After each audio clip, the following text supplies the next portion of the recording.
नमस्कार, आदाब, सत श्री अकाल, जय भीम, जोहार। मेरा नाम है नवीन कुमार। लगभग 2 महीने के किसान आंदोलन के जवाब में मोदी सरकार ने वही किया जिसकी आशंका थी। उसने किसानों के मुंह पर बातचीत का दरवाजा बंद कर दिया है और कह दिया है कि आपको जो करना हो कर लीजिए, अब हम तो कुछ नहीं करने वाले। हमने जो प्रस्ताव दिया है उसी में से कुछ मंजूर है तो ठीक, नहीं तो बैठना हो बैठे रहिए, घर जाना हो घर जाइए, हमें कोई फर्क नहीं पड़ता। हम बातचीत का सिलसिला बंद कर रहे हैं। किसान नेताओं ने इसे धोखा कहा है।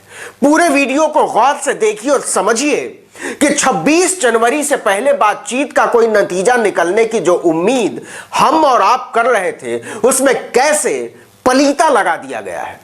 22 जनवरी दिन शुक्रवार को किसान नेता अपने तय समय पर बैठक के लिए विज्ञान भवन पहुंच गए थे। यह 13वें दौर की बातचीत थी। सबको किसी अच्छी खबर का इंतजार था, लेकिन 5 घंटे के बाद बाहर निकले किसान संघर्ष समिति के सदस्य एस पंधेर की त्योरियां चढ़ी हुई थीं।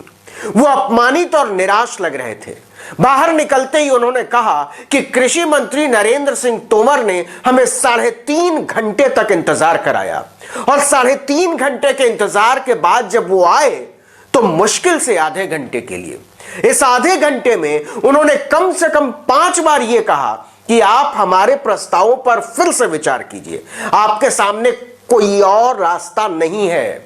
इसके बाद वो चले गए। हम इंतजार करते रहे कि वो अब लौटेंगे तब लौटेंगे। हार कर जब हमने अफसरों से पूछा कि क्या कृषि मंत्री वापस लौटेंगे, तो उन्होंने संदेश पहुंचा दिया। इसके बाद मंत्री जी बमुश्किल से 10 मिनट के लिए आए और आने के बाद फैसला सुनाने के अंदाज में कहा कि सरकार को जो कहना और करना था वो कर चुकी है। अब इसे मानना और ना मानना आपके हाथ में है। हम बातचीत का सिलसिला बंद कर रहे हैं। इतना कहकर तोमर जैसे आए थे वैसे ही तेज कदमों से लौट गए।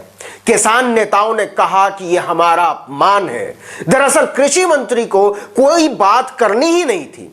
5 घंटे में 50 मिनट भी वो आमने सामने नहीं बैठे। वो ऐसे आए और चले गए जैसे वो मालिक हो और हम उनके रहमो करम पर हों। बैठक के बाद कृषि मंत्री नरेंद्र सिंह तोमर ने खुद कहा कि बातचीत जितनी होनी थी हो चुकी, अब सरकार का आगे बातचीत का कोई इरादा नहीं है। किसानों को इसका जो मतलब निकालना हो निकालें, जो सोचना हो सोचें और जो करना हो करें। हम इसको लेकर ना तो परेशान हैं और ना ही उत्सुक। तोमर ने कहा कि हमने 12 दौर की बैठक की। इसके अलावा एक बैठक अमित शाह के साथ भी हुई थी। यूनियनें कानून वापसी पर अड़ी हुई हैं। हमने उन्हें कई विकल्प दिए, लेकिन वो उन पर राजी नहीं है। सरकार की राय बहुत साफ है, किसानों को उन्हीं विकल्पों में से किसी एक को चुनना होगा। लेकिन इसके बाद तोमर ने जो कहा वो किसानों को उकसाने वाला था। उन्होंने किसानों पर संगीन इल्जाम लगाते हुए कहा कि इतने दौर की बातचीत के बाद भी अगर कोई रास्ता नहीं निकला, इसका मतलब यह है कि कोई ना कोई ताकत है जो इस आंदोलन को बनाए रखना चाहती है और अपने हित के लिए किसानों का इस्तेमाल करना चाहती है। ऐसे में किसानों की मांग पर फैसला नहीं हो पाएगा। इस तरह विज्ञान भवन के दरवाजे किसानों के लिए बंद कर दिए गए।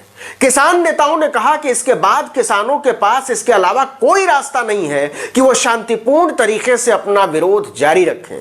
आपको याद होगा, इसके पहले जो 12वें दौर की बातचीत हुई थी उसमें सरकार ने प्रस्ताव दिया था कि हम कृषि कानूनों को 1.5 साल तक लागू करने से रोक सकते हैं। लेकिन 1.5 साल बाद कानूनों का क्या होगा, इस सवाल पर वो दाएं बाएं करने लगी। किसानों ने बैठक करके तय किया कि हम इस प्रस्ताव को स्वीकार नहीं करेंगे। सरकार फौरी तौर पर किसानों को हटाने के लिए चाल चल रही है। इसलिए विज्ञान भवन में 22 जनवरी की बैठक ही किसानों के इस जवाब से शुरू हुई कि 1.5 साल तक कानूनों को टालने का प्रस्ताव हमें मंजूर नहीं है। आपको तीनों कृषि कानूनों को रद्द करना पड़ेगा और एमएसपी की गारंटी देनी पड़ेगी। कृषि मंत्री ने कहा, सवाल ही नहीं, न कानून रद्द होगा न एमएसपी की गारंटी मिलेगी। अब आपको जो करना हो कीजिए, हमारी तरफ से जय श्री राम है। इसके जवाब में किसान संघर्ष समिति ने मोदी सरकार पर जो इल्जाम लगाए हैं उस पर वो तिलमिला उठी। नेताओं ने कहा कि सरकार की रणनीति हमें फंसाने की थी। उसने जो किया है वो मिठाई में जहर छिपाने की तरह था। उसकी नीयत में खोट थी। सरकार सिर्फ इतना चाहती थी कि किसी भी तरह से आंदोलन खत्म हो जाए, इसलिए हमने उनका प्रस्ताव ठुकरा दिया। तो अब क्या होगा? किसान लौट जाएंगे? आंदोलन खत्म हो जाएगा? तो इसका जवाब है नहीं। किसानों ने ठान लिया है कि याचना नहीं, अब रण होगा, संग्राम महाभीषण होगा। अगर मोदी सरकार यही चाहती है तो यही सही। सरकार ही नहीं, दिल्ली पुलिस ने भी किसानों को ठुकरा दिया है। किसानों ने 26 जनवरी को आउटर रिंग रोड पर ट्रैक्टर रैली निकालने की इजाजत मांगी थी राजधानी में। दिल्ली पुलिस ने कहा हम नहीं देते। इसके बाद 22 जनवरी की शाम को किसान नेताओं के साथ दिल्ली, हरियाणा और उत्तर प्रदेश के पुलिस अधिकारियों के साथ बैठक हुई, लेकिन इस बैठक का भी कोई नतीजा नहीं निकला। पुलिस अफसरों ने प्रस्ताव दिया कि कुंडली मानेसर पलवल एक्सप्रेसवे पर अपनी ट्रैक्टर रैली निकाल लीजिए, लेकिन किसानों ने इसे वहीं के वहीं खारिज कर दिया। किसान संघर्ष समिति ने ऐलान किया है कि ट्रैक्टर रैली में 1 लाख से ज्यादा ट्रैक्टर तिरंगे के साथ शामिल होंगे और सरकार इसे रोकने की कोशिश न करे तो अच्छा होगा। अब किसानों को लेकर बीजेपी की राजनीतिक घेरेबंदी तेज हो सकती है। अंबानी अडानी के धंधे पर चोट से परेशान पंजाब के मुख्यमंत्री कैप्टन अमरिंदर सिंह ने जो कहा है उसके संदर्भ किसानों पर ही सवाल खड़े कर रहे हैं। एक तरफ उन्होंने कहा कि इस मुद्दे का जल्द समाधान जरूरी है, तो दूसरी तरफ यह भी कहा कि अगर यह लंबा खिंचा तो इसमें गलत लोग घुसपैठ कर सकते हैं। उन्होंने आगे कहा कि पंजाब सीमावर्ती राज्य है, केंद्र सरकार गंभीरता को समझे। पंजाब के करीब 80,000 किसान 57 दिन से दिल्ली बॉर्डर पर डटे हुए हैं। तो क्या अमरिंदर सिंह घुमा फिराकर वही बात कर रहे हैं जो बीजेपी के नेता सीधे सीधे कर रहे हैं? क्योंकि एक तरफ राहुल गांधी तो बोल रहे हैं कि अन्नदाताओं की देशभक्ति पर सवाल खड़े करना गुनाहे अजीम है, और दूसरी तरफ पंजाब के मुख्यमंत्री ही किसान आंदोलन में देश के लिए दुश्वारियों के बीच देख रहे हैं, और ऐसा उन्होंने कोई पहली बार नहीं कहा है।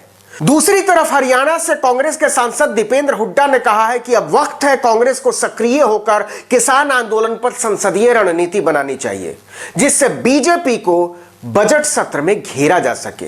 उन्होंने कहा कि यह कैसे संभव है कि अन्नदाता ठंड में सड़कों पर जान देते रहें और हम संसद में वातानुकूलित तापमान का मजा लेते रहें। उधर दिग्विजय सिंह ने सोनिया गांधी को सुझाव दिया है कि किसान आंदोलन पर समन्वय बनाने के लिए भूपेंद्र सिंह हुड्डा और कैप्टन अमरिंदर सिंह की 2 सदस्यीय कमेटी बना दें। इन सब गतिविधियों के बीच नवंबर से शुरू हुआ आंदोलन फरवरी की ओर बढ़ता हुआ नजर आ रहा है। सरकार की बेरुखी ने किसानों के हौसले और बुलंद कर दिए हैं। गणतंत्र दिवस पर एक तरफ टैंक होंगे तो दूसरी तरफ ट्रैक्टर, एक तरफ जवान होंगे तो दूसरी तरफ किसान, एक तरफ सरहद के रखवाले होंगे तो दूसरी तरफ उन रखवालों के अन्नदाता। ये दीवार तकलीफ दे है, लेकिन ये दीवार सत्ता ने खड़ी की है। आगे आगे देखिए होता है क्या। इस वीडियो में इतना ही, लेकिन अगर आपने अब तक आर्टिकल 19 इंडिया को सब्सक्राइब नहीं किया तो फौरन कर लीजिए, बेल आइकॉन दबाइए, घंटी जैसी आकृति लाइक कीजिए और कमेंट करके बताइए हमारा वीडियो आपको कैसा लगा। और अपने दोस्तों, परिचितों, रिश्तेदारों, समूहों में व्हाट्सएप, इंस्टाग्राम, फेसबुक, ट्विटर पर हमारे वीडियो लिंक्स को शेयर कीजिए, साझा कीजिए और हमारे फेसबुक पेज आर्टिकल 19 इंडिया को लाइक और फॉलो करना मत भूलिएगा। वीडियो को तो लाइक कीजिए ही कीजिए, हमारे पेज पर जाकर भी उसे फॉलो जरूर कर लीजिएगा। नमस्कार।